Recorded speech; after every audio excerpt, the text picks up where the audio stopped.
दोस्तों, महाराष्ट्र असेंबली में आवामी वोटों से चुनकर आने वाले नुमाइंदे भी रहते हैं और कुछ नुमाइंदे ऐसे रहते हैं जिन्हें एमएलएज मुंतखब करते हैं। वहीं कुछ ऐसे भी नुमाइंदे होते हैं जो ग्रेजुएट यानी तालीम याफ्ता हल्के की नुमाइंदगी करते हैं। ऐसे में ग्रेजुएट हल्के का भी एक आमदार होता है विधान परिषद से, जिसमें वकील, टीचर, डॉक्टर्स, मास्टर हर तरीके के लोग शरीक होते हैं, वोट देते हैं। वहीं एक शिक्षक विधान परिषद शिक्षक टीचर एमएलसी का भी इलेक्शन होता है, जिसमें सिर्फ हाई स्कूल के असातिज़ा ही वोट देते हैं। हालिया दिनों आज 26 जून बरोज़ बुध सुबह 7 बजे से शाम 6 बजे तक विधान परिषद नासिक ज़िला विधान परिषद का इलेक्शन था, जिसके लिए मालेगांव तालुका में 2 सेंटर बनाए गए थे और 3 मराकज़ बनाए गए थे। मकामी मालेगांव तहसीलदार ऑफिस में 2 सेंटर बनाए गए थे, जब के आउटर में कुदवाई रोड पर वाक़ स्कूल नंबर 1 में एक सेंटर तरतीब दिया गया था। आपको बता दें कि इस पूरे हलके में 5 ज़िलों पर मुश्तमिल ये हल्का होता है, यानी अहमदनगर, नासिक ज़िला, धुलिया ज़िला, नंदुरबार ज़िला, जलगांव ज़िला, इस तरह 5 अजला पर मुश्तमिल ये इलाका होता है। और इसमें 69,000 वोट तकरीबन होती है, जिसमें हाई स्कूल के असातिज़ा वोट देने का मजाज रखते हैं। मालेगांव तालुका में 3400 टोटल वोटें हैं और मालेगांव सेंट्रल में 835 वोटें हैं। आज इस विधान परिषद शिक्षक विधान परिषद नासिक जिला इलेक्शन में नगर, नासिक, धुलिया, नंदुरबार और जलगांव समेत 5 अजला में 80% से ज़ायद पोलिंग का गुमान जाहिर किया गया है। हतमी रिजल्ट अभी तक नहीं आ सका फ़ीसद, मगर मालेगांव शहर में 82 से 83% हो सकता है और मजमूई तौर पर वोटिंग का फ़ीसद 80 से ज़ायद जा सकता है। दीगर तफसीलात आप देखेंगे जल्द ही सैफ न्यूज़ पर। आपको बता दें कि आज 26 जून को होने वाले शिक्षक विधान परिषद के इलेक्शन के नताइज रिजल्ट 1 जून को होंगे। मालेगांव शहर और सारे हल्के में 2 लोगों में ही मुकाबला था। बीजेपी के फिरका परस्त उम्मीदवार नरेंद्र दराड़े और एक सेकुलर उम्मीदवार विवेक बिपिन दादा कोले। माना जा रहा है कि सेकुलर उम्मीदवार बिपिन दादा कोले की जीत मुमकिन बताई जा रही है। बहरहाल सारा मामला और सारा मतला 1 जुलाई वही साफ होगा। नासिक जिला में इसकी पोलिंग होगी, जिसे आप सैफ न्यूज़ पर लाइव देखेंगे। पूरे विभाग में पेंशन के लिए लोगों ने बहुत उत्साह के जुनून के साथ मतदान किया है। पेंशन का बहुत बड़ा मसला है। जो उम्मीदवार टीचर नहीं है और बड़े बड़े पॉलिटिकल पार्टियों ने उनको खड़ा किया है, उन्होंने बहुत पानी की तरफ पैसा बहा है और इस टीचर लोगों की इज्जत के साथ खिलवाड़ किया है। तो उसका गुस्सा था टीचर लोगों के अंदर और उस गुस्से की बदौलत उनको ये टीचर लोग अभी हमेशा के लिए ये पढ़ाने वाले हैं कि ये दोबारा हमारे इलेक्शन में खड़ा न हो, जिनका कोई हमारे साथ ताल्लुक़ नहीं है। और टीचर लोगों के जो लीडर है कुछ बिके हुए और वो भी उनके साथ घूम रहे हैं, उनको भी इस इलेक्शन में धड़ा सिखाने वाले हैं, लेसन सिखाने वाले हैं। ये मालेगांव स्वर्गीय फिरोज बादशाह सर का बाल्य किला है, गढ़ है। और यहाँ पर बादशाह सर ने जिन्होंने बड़ा किया है वो भी कुछ दलाल लोग आज जो टीचरों से कुछ लेना देना नहीं उसके आगे पीछे घूम रहे, ये बहुत बड़ी बात है। और आम टीचर ने ये बात समझ में रखी है और वो उनको हमेशा के लिए पाठ पढ़ाएंगे और इस इलेक्शन में शिक्षक की जीत होगी, हमारी जीत होगी। इससे पहले जो एमएलसी थे उनकी तरफ से काम ऐसा कोई संतोष तो उनसे अपन नहीं रह सके, क्या मालूम? अरे वो टीचर ही नहीं था, वो क्या टीचरों को गुलाम बोल रहा है। वो तो टीचरों को गुलाम बोल रहा है और वो बोल रहा कि सेवा करेंगे टीचर जिंदगी भर के लिए। मुख्यमंत्री क्या उनके घर से देगा क्या? शिक्षकों की मांगे पूरी करेगा तो उनके घर से देगा क्या? हमारा अधिकार है, हक है, हम लड़के लेंगे।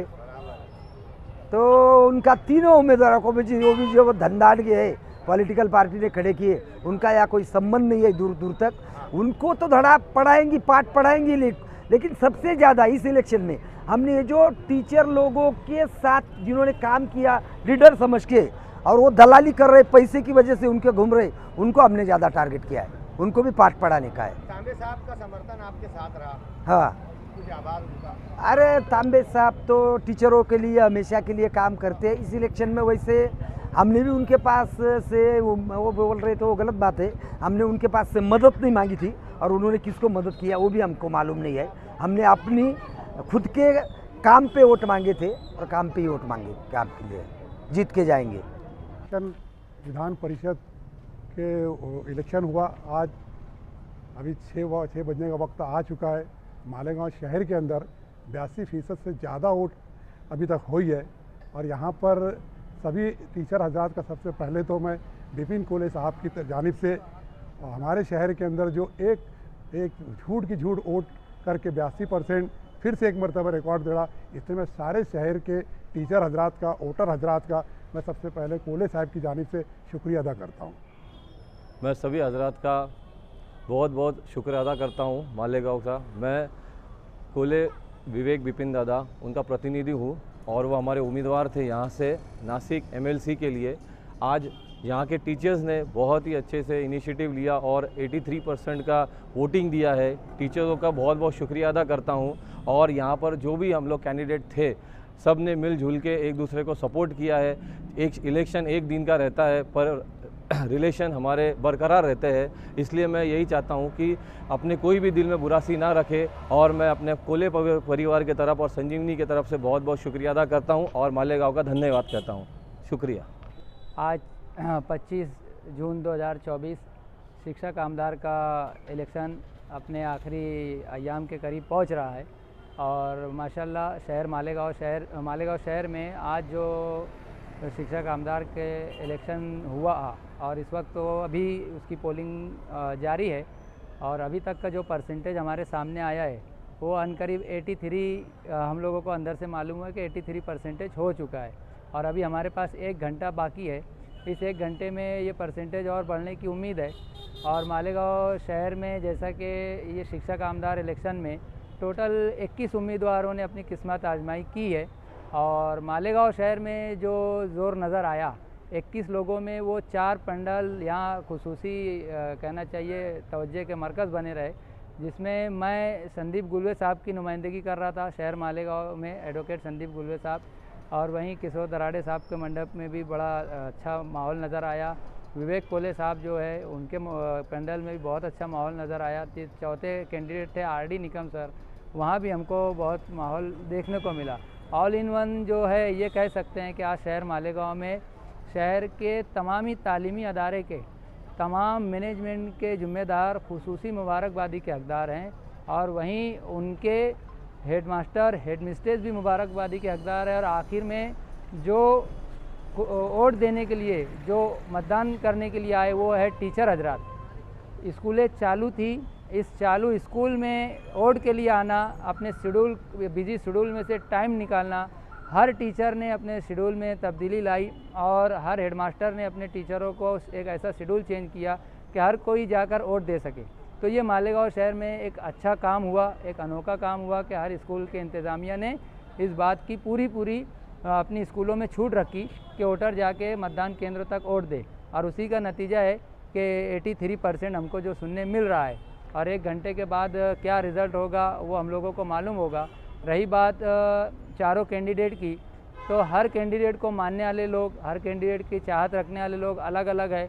नज़रियाती मामलात होते हैं और नज़रियाती मामलात को लेकर के हर कोई ये चाहता है कि उसका कैंडिडेट विनर हो, उसका कैंडिडेट जीते और इसी दौड़ भाग में बहुत सी ऐसी चीज़ें हो जाती है जो कि ऐसा लगता है कि भाई हम उनके अगेंस्ट जा रहे हैं या वो हमारे अगेंस्ट। तो ऐसा कोई भी माहौल हमको आज यहाँ देखने नहीं मिला और ये हमारे मालेगांव शहर के लिए बहुत खुशी की बात है कि शहर मालेगांव मोहब्बतों का शहर कहलाता है, मोहब्बत करने वालों का शहर कहलाता है। लोगों को इज़्ज़त देना मालेगांव शहर में ये बात राइज है और इसीलिए जो हमारे शहर में यौला से, अहमदनगर से या दराड़े साहब की जानिब से, नासिक से जो लोग आकर के उनकी नुमाइंदगी कर रहे थे, उनके पंडाल्स को संभाल रहे थे, उन लोगों को शहर मालेगांव के लोगों ने बहुत हाथों हाथ लिया, उनको बहुत इज़्ज़त दी और बहुत एहतराम के साथ सब ने मिलजुल कर के काम किया।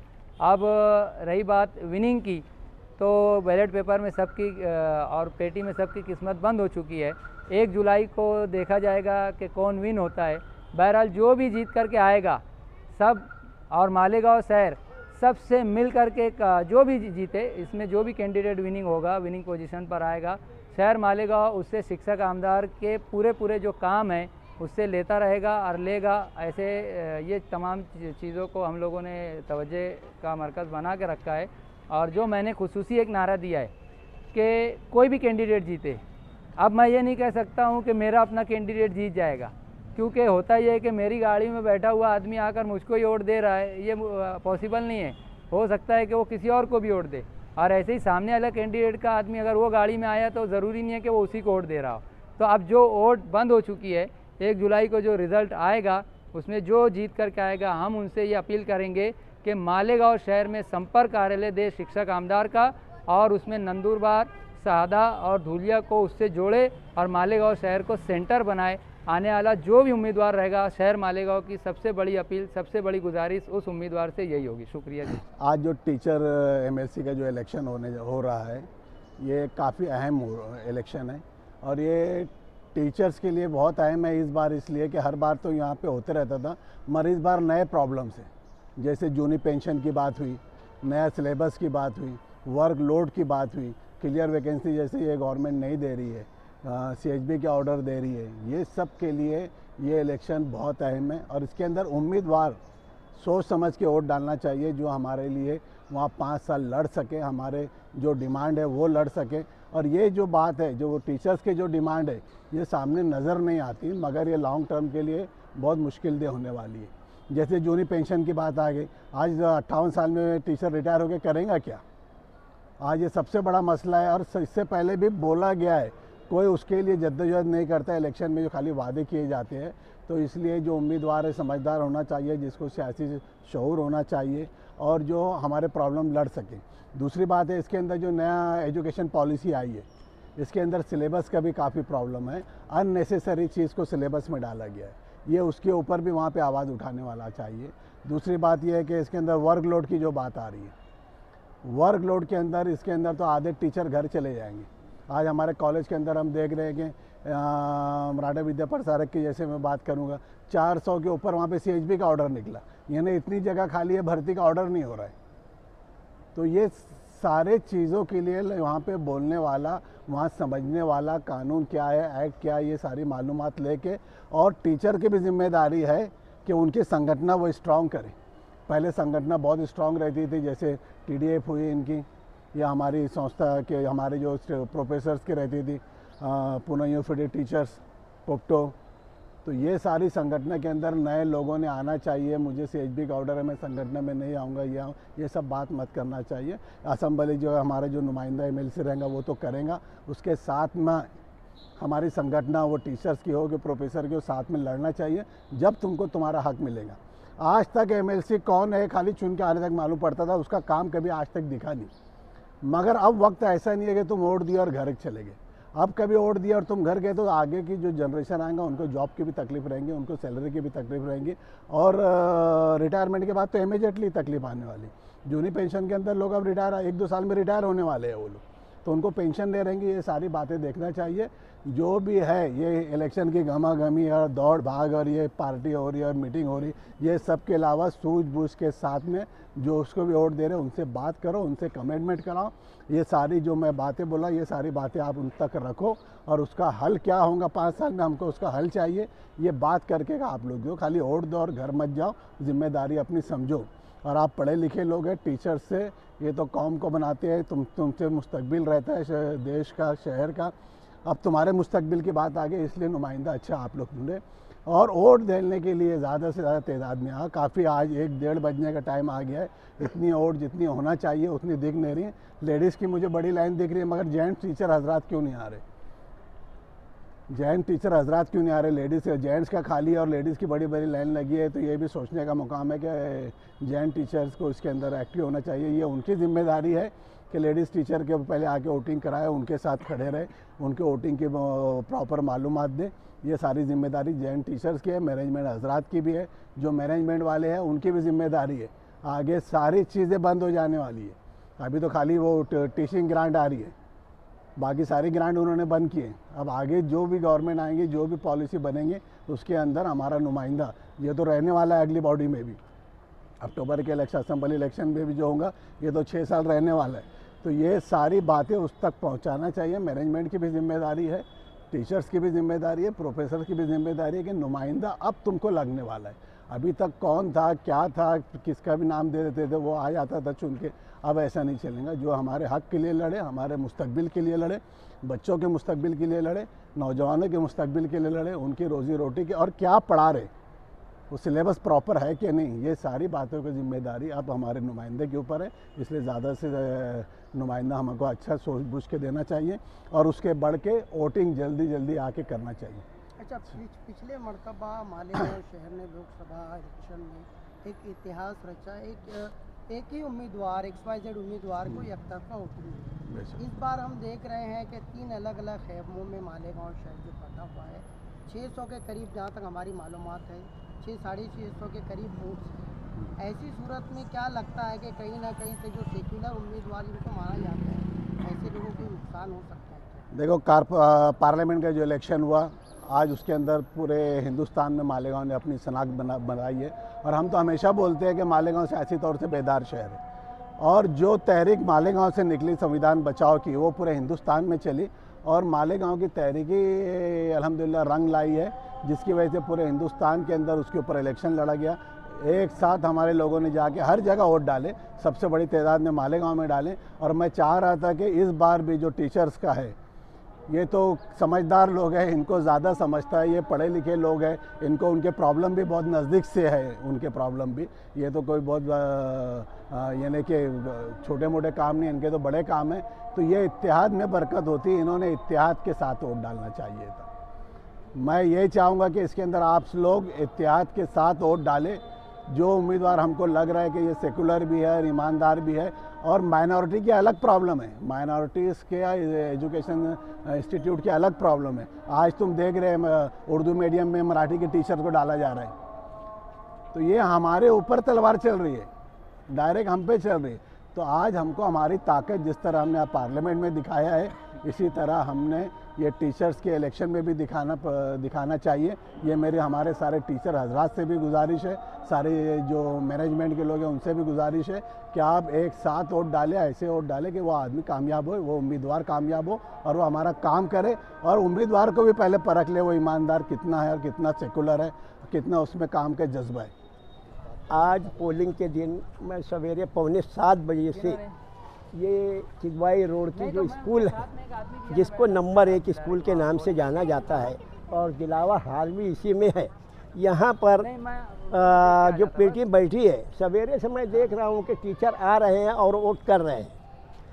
मुझे ऐसा दिखाई पड़ा कि अभी एक उत्साह है टीचरों में, और वो उत्साह ज़रूर बदलाव लाएगा। हमारा जो नुमाइंदा है वो टीचर का नुमाइंदा है, और ये इलेक्शन भी जो है वो टीचरों का है। टीचरों को वोट देना है, पब्लिक को नहीं। हमें उम्मीद है कि टीचरों ने हमारे टीचर के नुमाइंदों को वोट दिया होगा। नहीं, हमारे सामने तो कोई ऐसी गड़बड़ी नहीं हुई।